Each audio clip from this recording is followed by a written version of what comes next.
Guðbjörn Gunnarsson, einkaþjálfari hér. Búinn að starfa hérna í Laugum síðan 2004. Ótrúlega oft sem fólk kemur hérna og vill léttast 5-10 kíló mjög hratt og ég segi bara það er ekki málið. Finndu bara eina venju sem þú ætlar að breyta. Fyrst þarf svefnin að vera í lagi, svo kemur hreyfingin ofan á mataræðið og svo samskipti.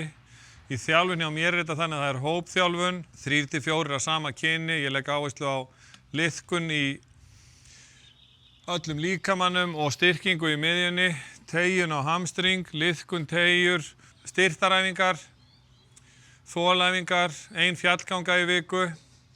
Svo er bara ótrúlegt með þetta hérna, gaman að þetta hérna heitir muna. Það sem vantar í mataræði á fólki, það er holl fita. Kaloríur eru ekki að sama og kaloríur.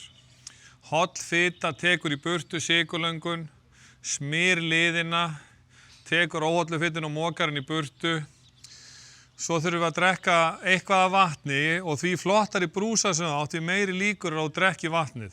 Keyptu þér flottan brúsa, vertu með hann á þér og vertu búið með 2 svona brúsa fyrir 3 á daginn. Við viljum ekki vera að dæla okkur vatni á kvöldin og vakna á nóttin og þurfa að pissa.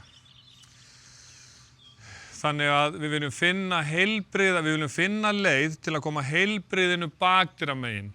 Ekki ég þarf að hætta þessu, ég má þetta ekki, heldur við viljum fylla lífið, þannig að púslinn koma inn, ríkidæmið er lífstíllinn og þú vilt finna þína leið til þess að vera drauma útgáfan af þér. Byrja á að setja einn hlutinn og við viljum æfa okkur í að lifa þannig að við borgum fyrirfram. Viljastyrkurinn, hann er í miðjunni. Ég þekki rosa fáa sem eru með six-pack sem eru ekki með mikinn viljastyrk. Þannig að til þess að fá meiri viljastyrk, sterkari miðju og það er minn fókus. ggþjálfun.is